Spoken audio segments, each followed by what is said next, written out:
Apple kompaniyasi bugungi kunda nomer 1 brend hisoblanadi va men bir ko'rgan ma'lumotimda Apple kompaniyasining daromadining 50% dan ko'pini iPhone sotuvi tashkil qilar edi.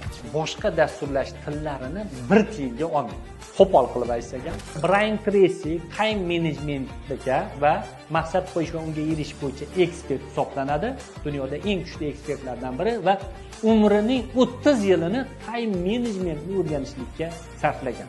30 yil vaqt. Kim agar ingliz tilidan 7 ball olayotgan bo'lsa, IELTSdan shunga yarasha vaqtini, energiyasini muhabbat bilan shunga sarflagan. Kim agar 8 ball olayotgan bo'lsa, IELTSdan shunga yarasha vaqtini, energiyasini muhabbat bilan sarflagan. Kim agar 9 ga chiqayotgan bo'lsa, 9 ball olayotgan bo'lsa, shunga yarasha vaqtini, energiyasini muhabbat bilan sarflagan. Buni hayotda siz qaysi sohaga qo'lda albatta muhtojsiz.